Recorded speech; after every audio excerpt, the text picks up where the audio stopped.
Bismillahirrahmanirrahim. Assalamu alaikum dear viewers. It's Ikra Khan over here.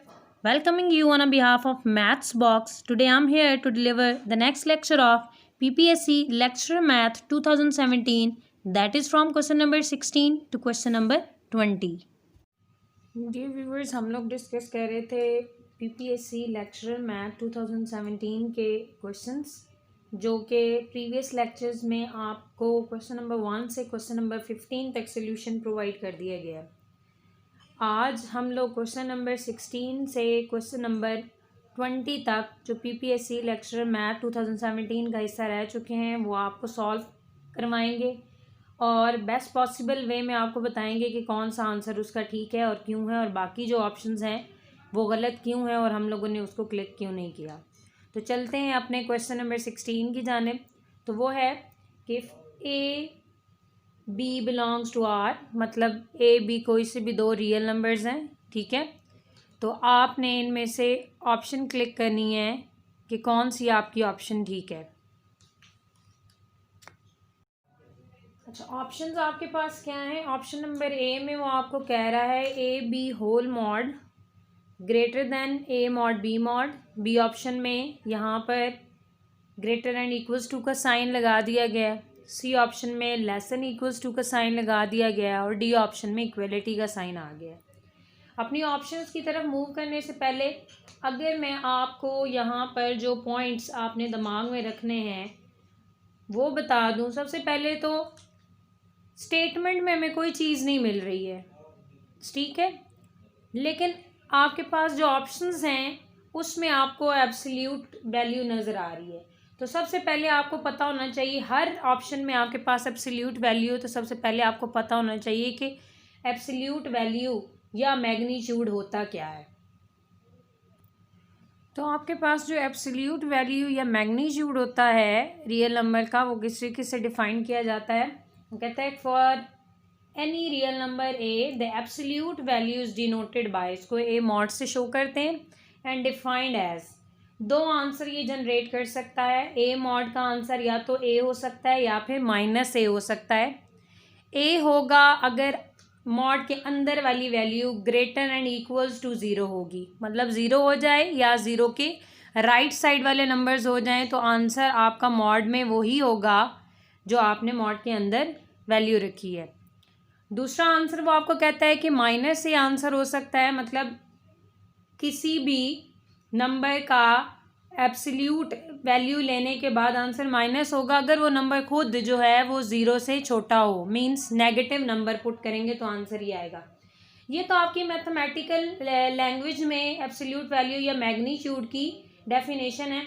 इसको अगर मैं बहुत सादा अल्फाज में बयान करूँ तो ये बेसिकली डिस्टेंस फ्रॉम ओरिजिन होता है। एब्सोल्यूट वैल्यू किसी चीज़ को कब कहते हैं, एब्सोल्यूट वैल्यू का मतलब क्या होता है, बेसिकली ये डिस्टेंस फ्रॉम ओरिजिन होता है। और इसको आप फाइंड आउट कैसे करते हैं ज़रा वो देखें। अगर आप ए की वैल्यू ले लेते हैं, फॉर एग्जांपल ए की वैल्यू मैंने ले ली है 5, ठीक है, इसकी मैंने एब्सोल्यूट वैल्यू फाइंड आउट करनी है। सिमिलरली मैं ए की वैल्यू -5 ले लेती। इसकी एब्सोल्यूट वैल्यू जो लिटरल मीनिंग होता है वो बता रही हूँ, मैथमेटिकल मैंने आपको बता दिया ये है। जो आम अल्फाज में हम एब्सोल्यूट वैल्यू को डिफाइन करते हैं वो ये कहते हैं डिस्टेंस फ्रॉम ओरिजिन, ओरिजिन से कितने फासले पर है, ठीक है। तो इसको पहले क्लिक करते हैं। वो बेसिकली ये आपके पास नंबर लाइन है 0 1 2 3 4 5 एंड सो ऑन। यहाँ पर -1 -2 -3 -4 और -5, ठीक है। अब पहले वाली की इसको हम डील कर रहे हैं।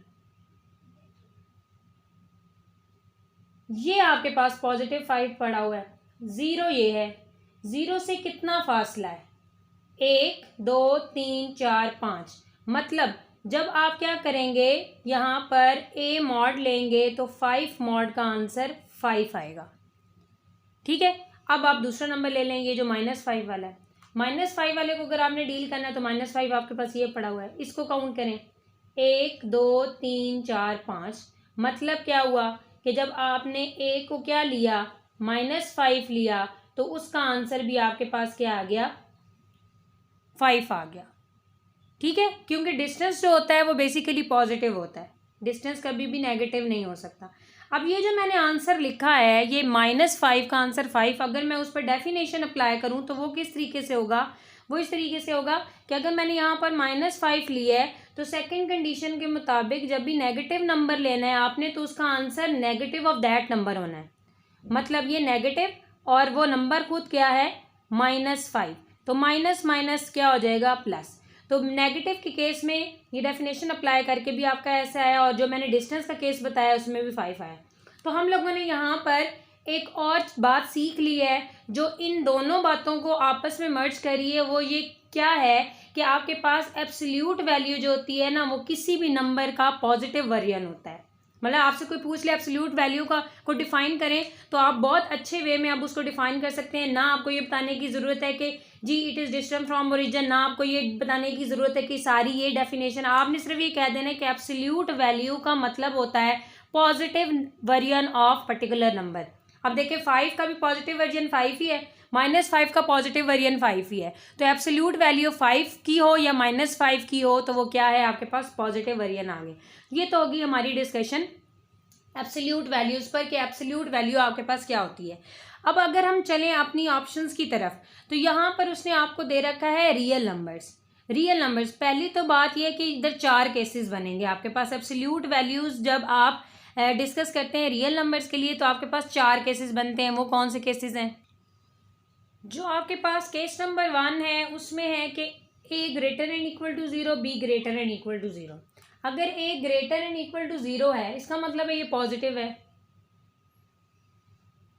इसका मतलब है ये भी पॉजिटिव है।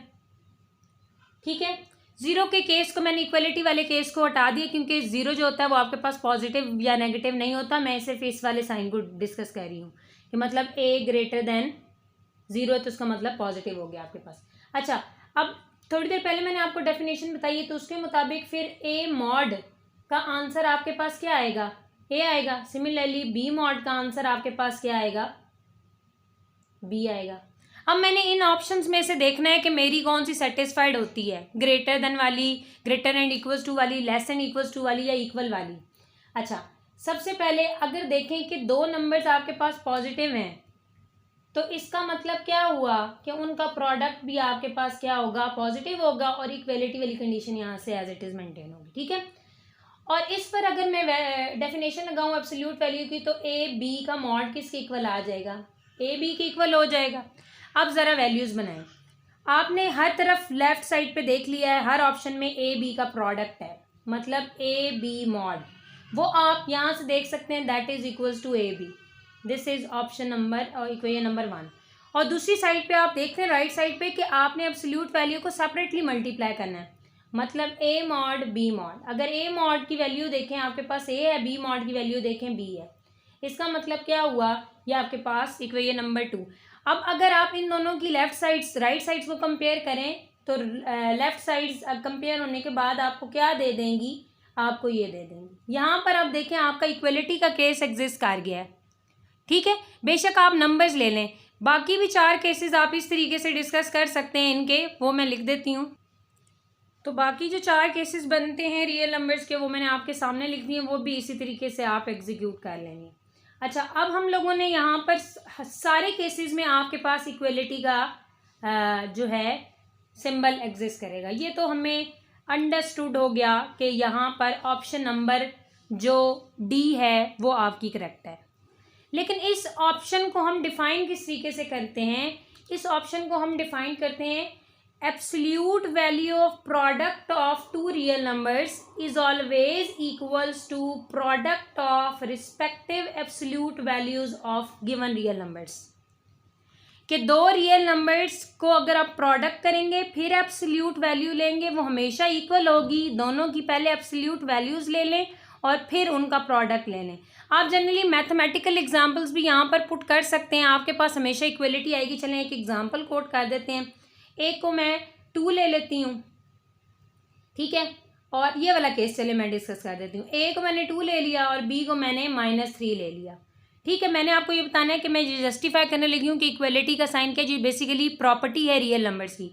तो यहाँ पर ज़रा अगर ए और बी को प्रोडक्ट दें, a इंटू -3 और थोड़ा सा आप 2 और -3।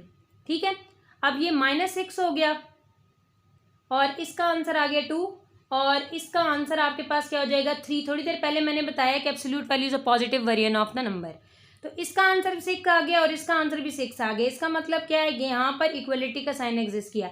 इसी तरीके से आप कोई और नंबर्स उठा लें, आप ये वाला केस डिस्कस कर सकते हैं। इस केस को डिस्कस करने के लिए आप चलें ए को -2 ले लें, बी को आप ले लें 3, तो उस केस में भी आपके पास यही चीज़ बनेगी। ये वाला केस डिस्कस करना चाहते हैं, इस केस में आप ले लें ए को ले लें -2, बी को ले लें -3, तो वो किस तरह से हो जाएगा -2 डॉट -3, वो आपके पास क्या हो गया -6। Absolute values of positive variant तो 6 आ गया।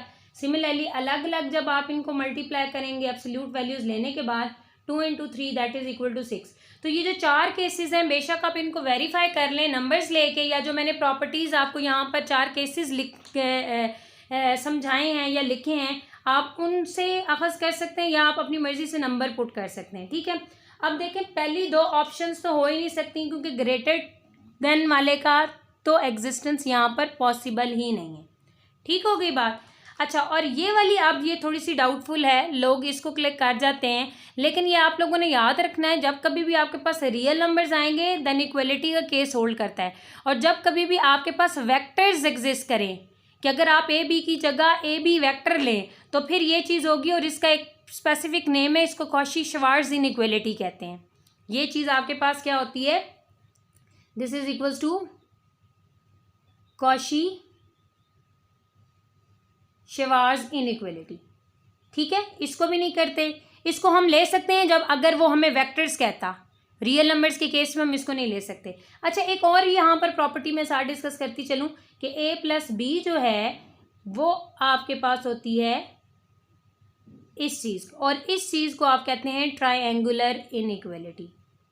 ठीक है, तो ये इंपॉर्टेंट पॉइंट था, मैंने बता दिया। ये 3 ऑप्शंस नहीं हो सकती वो भी बता दिया आपको, और करेक्ट ऑप्शन कौन सी है, डी। सो क्वेश्चन नंबर 16 जो कि था if A and B belongs to R, तो उनमें ऑप्शन नंबर डी आपके पास करेक्ट है कि absolute value of product of 2 real numbers is always equal to the product और respective absolute values of real numbers.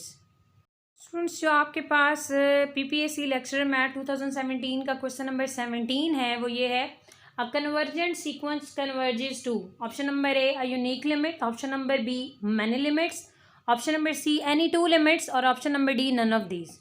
Question बहुत simple है, इसका ये रिजल्ट है आपके पास। ठीक है, और उधर से आपको पता है कि इसका आंसर क्या है, कन्वर्जेंट सीक्वेंस कन्वर्जेस टू। मैं अभी बता देती हूँ, लेकिन ऑप्शन की तरफ जाने से पहले आपको जितनी भी टर्म्स एमसीक्यू में इस्तेमाल की गई हैं उनका पता होना चाहिए कि वो हैं क्या। सबसे पहले तो आपको ये पता होना चाहिए कि सीक्वेंस क्या होता है। ठीक है, उसके बाद आपको ये पता होना चाहिए कि कन्वर्जेंट सीक्वेंस क्या होता है। तो डियर व्यूअर्स, सीक्वेंस आपके पास क्या होता है, सीक्वेंस बेसिकली आपके पास होता है arrangement of numbers in particular order. मतलब नंबर्स को आपने किसी order, that can be increasing और that can be decreasing, forward भी हो सकता है बैकवर्ड भी हो सकता है। ठीक है, फिलहाल यहाँ बात हो रही है अरेंजमेंट, कि आपने एक पर्टिकुलर ऑर्डर में अरेंजमेंट करनी है नंबर्स की, उसको आप सीक्वेंस कहते हैं। और जो नंबर्स आप अरेंज कर रहे होते हैं, फॉर एग्जाम्पल मैं नंबर ले लेती हूँ 2, 4, 6 एंड 8, एक पर्टिकुलर सीक्वेंस है, मैंने इंक्रीजिंग सीक्वेंस हर 2-2 का ऐड, हर नंबर में मैंने 2-2 का डिफरेंस ऐड करना शुरू कर दिया। मतलब 2 में 2 ऐड करें, 4 फिर 2 ऐड किए, 6 फिर 2 ऐड किए, 8। ठीक है, तो ये आपके पास एक क्या बन गया सीक्वेंस। तो ये जो 2, 4, 6 और 8 हैं, ये बेसिकली आपके पास क्या हैं, टर्म्स। इनको आप क्या कहते हैं टर्म्स। और ये जितने नंबर होते हैं, टोटल नंबर ऑफ टर्म्स को आप लेंथ ऑफ सीक्वेंस कहते हैं। मतलब इस सीक्वेंस, ये जो आपको सीक्वेंस एग्जांपल दी गई है, इसकी लेंथ कितनी है, इसकी लेंथ 4 है क्योंकि इसमें टर्म 4 है। अच्छा, हमारी डिस्कशन है कन्वर्जेंट सीक्वेंस पर, सीक्वेंस पे नहीं। सीक्वेंस आपको बता दिया। अब कन्वर्जेंट सीक्वेंस आपके पास क्या होता है, कन्वर्जेंट सीक्वेंस एक ऐसा सीक्वेंस होता है जिसकी लिमिट एग्जिस्ट कर जाए। मतलब कन्वर्जेंट सीक्वेंस क्या है, सीक्वेंस हुज लिमिट एग्जिस्ट, कि उसकी लिमिटिंग वैल्यू कोई डेफिनेट हो, इन्फिनिटी ना हो, तो उसको आप क्या कहते हैं, कन्वर्जेंट सीक्वेंस। तो इस एमसीक्यू की को फॉलो करने के लिए या इसको क्लिक करने के लिए आपके पास एक रिजल्ट है बहुत फेमस। वो रिजल्ट कौन सा है, अगर हम उसको यहाँ पर लिख दें, वो रिजल्ट आपके पास है, the limit of sequence of real numbers is always unique. कि कोई भी रियल नंबर का आपने सीक्वेंस लिया है, उसकी लिमिट हमेशा क्या होगी, यूनिक होगी, मतलब एक ही हो सकती है, एक से ज़्यादा नहीं हो सकती, तो पहली ऑप्शन यहाँ पर ठीक है। ऑब्वियसली मैनी लिमिट्स मैंने कहा वो यूनिक है तो एक ही होगी, तो ये ऑप्शन यहाँ से ख़त्म हो गई। यूनिक है तो एक ही होगी, दो तो नहीं हो सकती, तो ये भी ऑप्शन ख़त्म हो गई इस थ्योरम के तहत। और क्योंकि हम पहले ऑप्शन नंबर 1 क्लिक कर चुके हैं तो नन ऑफ दीज को फिर दोबारा क्लिक नहीं कर सकते। So a convergent sequence converges to a unique limit. अगर स्टूडेंट्स मूव करें क्वेश्चन नंबर 18 की तरफ, पीपीएससी लेक्चर मैथ 2017 का, तो वो आपके पास क्या है, वो कहता है every pair of real numbers A and B satisfies one and only one of the following conditions. ये 3 कंडीशन दी हैं, A greater than B, A is equals to B और A less than B. This property of real number is known as. इस प्रॉपर्टी को आप क्या कहते हैं? ठीक है, मतलब कि 2 रियल नंबर्स आपको दिए गए हैं, उनमें 3 ही रिलेशंस पाए जा सकते हैं, या पहला नंबर बड़ा है, या दोनों बराबर हैं, या पहला नंबर छोटा है दूसरे से। तो अगर ये वाली कंडीशन हो तो फिर इस प्रॉपर्टी को क्या नाम देते हैं? तो अपनी ऑप्शंस उसने दे रखी हैं आपको। A option transitive, B associative, C trichotomy law, D commutative law. अपनी ऑप्शन की तरफ जाने से पहले अगर मैं आपको इन सारों के बारे में एनालिसिस बता दूं तो बहुत आसान हो जाएगा आपको ऑप्शंस को एलिमिनेट करना। जो आपके पास ट्रांजिटिव लॉ होता है, ट्रांजिटिविटी जो होती है, उसके लिए आपको 3 चीज़ें चाहिए होती हैं। ठीक है, ट्रांजिटिव लॉ बेसिकली है क्या, वो मैं लिख देती हूँ यहाँ पर पहली ऑप्शन से रिलेटेड। ट्रांजिटिव लॉ के लिए आप क्या कहते हैं, for all A B C belongs to real numbers, if A less than B, B less than C, then A less than C. ये ग्रेटर के लिए भी होल्ड करता है और ये इक्वल के लिए भी होल्ड करता है, लेकिन पहली ऑप्शन यहाँ से ख़त्म हो गई। क्यों? क्योंकि उसने हमें 2 रियल नंबर्स दिए हुए हैं और ट्रांजिटिव के लिए आपको 3 रियल नंबर्स चाहिए होते हैं, लिहाजा पहली ऑप्शन यहाँ से ख़त्म होगी, पहली ऑप्शन पे डिस्कशन नहीं हो सकती। अगर आप आगे मूव ऑन करें सेकंड ऑप्शन की तरफ, तो एसोसिएटिव लॉ आपके पास क्या होता है? एसोसिएटिव लॉ होता है for all A B C belongs to real numbers, आपके पास होता है a plus into a b और a plus b plus c. ये लेस एंड इक्वल्स टू, ये लेस देन इनइक्वलिटी के लिए एसोसिएटिव लॉ होल्ड नहीं करता, मतलब इक्वलिटी के लिए होल्ड करता है। जैसे आपका ट्रांजिटिव लॉ जो होता है ना, वो इक्वलिटी के लिए भी होल्ड करता है और वो इनइक्वलिटीज के लिए भी होल्ड करता है, लेकिन एसोसिएटिव लॉ आपका सिर्फ इक्वलिटी के लिए होल्ड कर सकता है। वो ऑपरेशन आप प्लस भी ले सकते हैं और मल्टीप्लिकेशन भी ले सकते हैं, लेकिन अभी यहाँ पर ऑप्शन निगेट इसलिए हो गई, क्यों? दोबारा से हमें 2 नंबर्स दिए गए हैं, लेकिन एसोसिएटिव लॉ में आपके पास 3 नंबर्स होते हैं, लिहाजा हम लोग ऑप्शन नंबर 2 को भी कैंसिल कर चुके हैं। अब अगर ऑप्शन नंबर सी डिस्कस करने से पहले ऑप्शन नंबर डी को डिस्कस किया जाए तो वो क्या है? कम्यूटेटिव आपके पास क्या होता है? For A B belongs to R, A plus B is equals to B plus A, या A into B is equals to B into ए।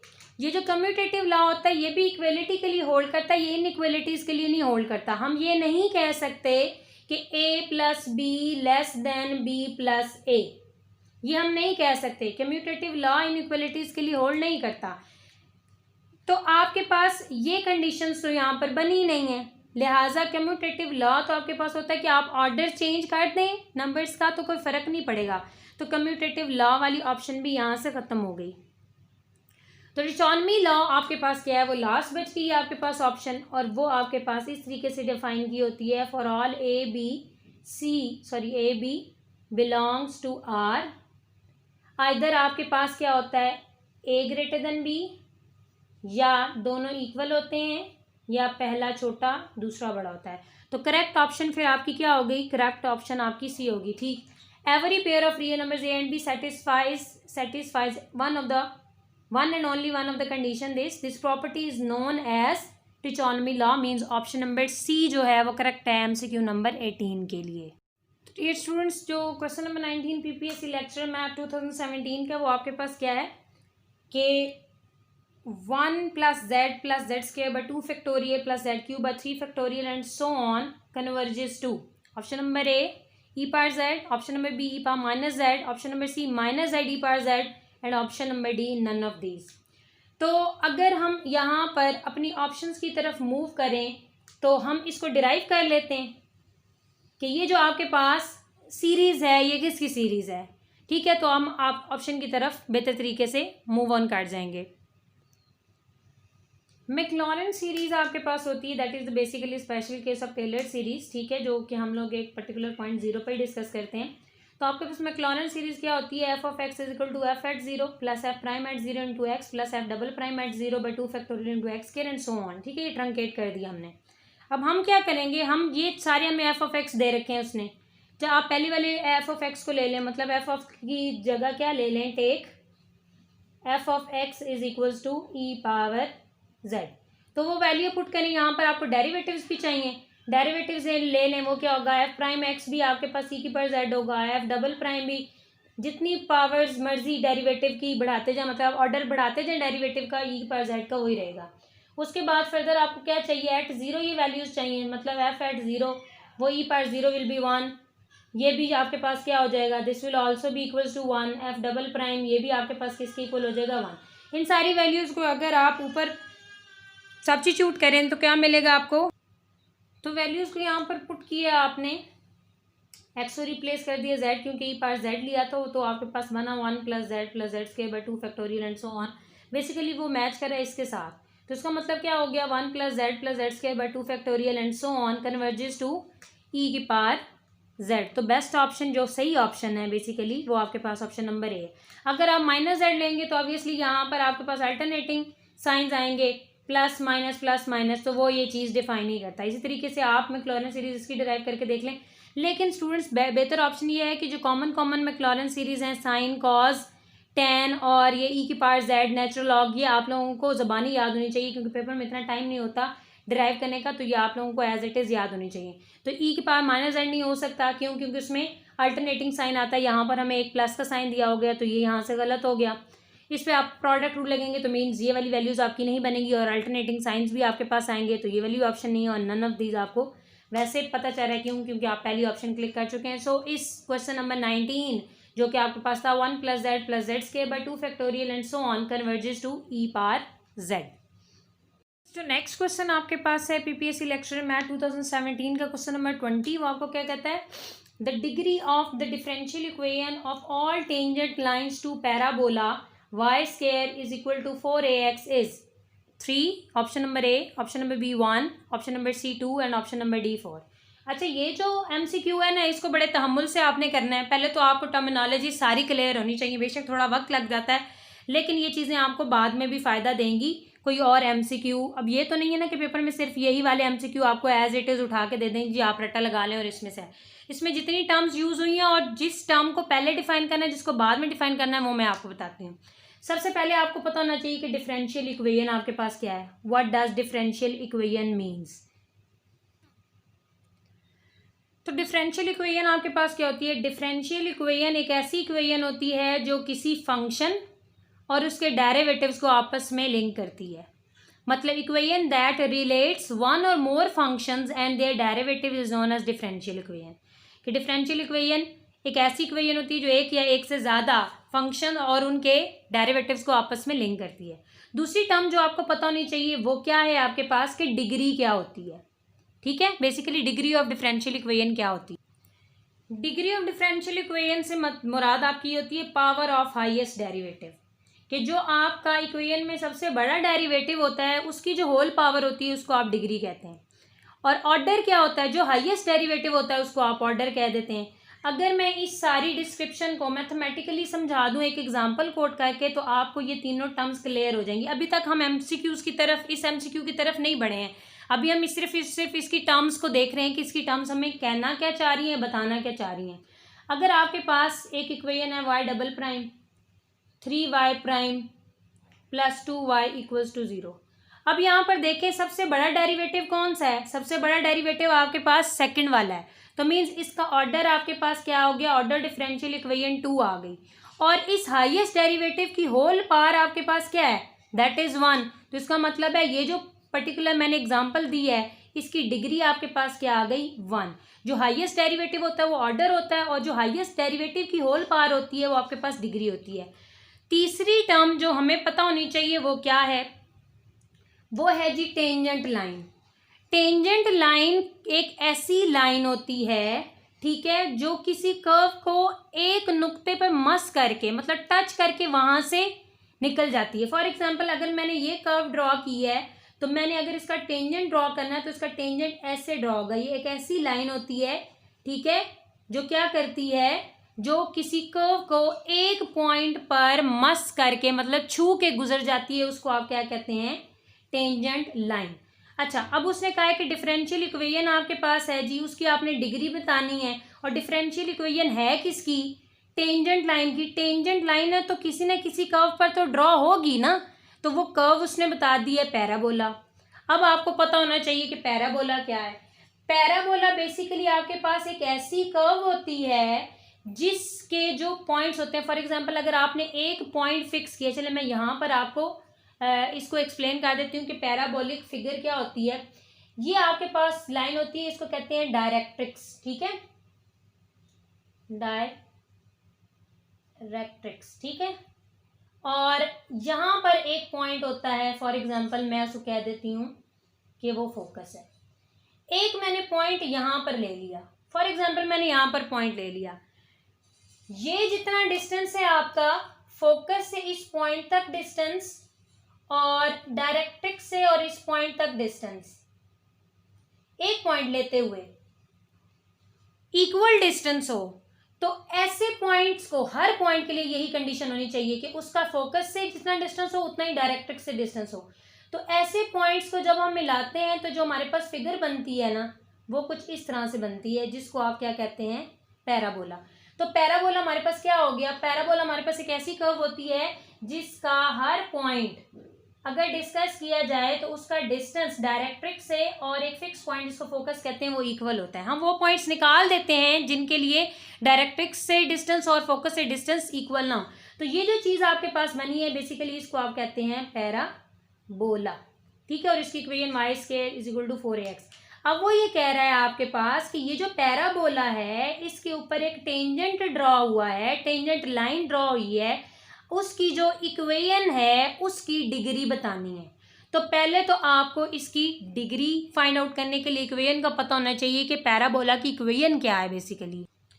तो पैराबोला की इक्वेशन आपके पास दे रखी है y square is equal to 4ax। आपको पूछा है tangent line की, तो इक्वेशन ऑफ टेंजेंट आपके पास क्या होती है, स्टैंडर्ड फॉर्म होती है y is equal to mx plus a/m, ठीक है। यहाँ पर m आपके पास स्लोप होती है, बेसिकली आप एलसीएम ले लें, that will be equals to my is equals to m square x plus a। m आपके पास मैंने आपको पहले बता दिया है कि वो किसके इक्वल होती है, slope is equals to first derivative. तो आप यहाँ पर m की वैल्यू सब्स्टिट्यूट कर दें तो आपके पास क्या आ जाएगा, dy/dx, और साथ में ये y एज इट इज, और यहाँ पर आ जाएगा dy/dx whole square x as it is plus a। तो ये आपके पास बेसिकली क्या हो गई है, ये आपके पास बेसिकली इक्वेशन ऑफ टेंजेंट है, किसकी, पैराबोला के लिए इक्वेशन ऑफ टेंजेंट है। अब यहाँ पर देखें डिग्री मैंने आपको बताई है कि क्या होती है, डिग्री आपके पास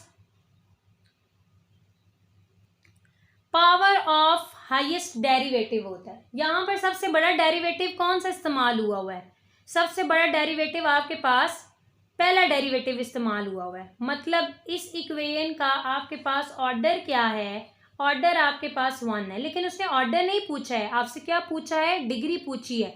तो सबसे बड़े डेरिवेटिव की जो होल पावर है वो आपके पास क्या है, 2। सो डिग्री आपके पास क्या हो गई, यहाँ पर 2 हो गई। तो हम लोगों ने ये डेरिवेशन कर लिए, तो हम किस नतीजे पर पहुंचे, हम इस नतीजे पर पहुंचे हैं कि जो बेस्ट और जो अप्रोप्रिएट कॉम्प्रिहेंसिव आंसर इस एमसीक्यू का है वो क्या है कि डिग्री आपके पास 2 है। Option number c is correct. तो हम क्या कह सकते हैं, the degree of differential equation of all tangent lines to the parabola y square is equal to 4ax is option number c, that is equals to 2। के degree आपके पास tangent line जो भी पैराबोला पर ड्रॉ होगी उसकी degree आपके पास 2 होगी और ऑर्डर आपके पास 1 होगा।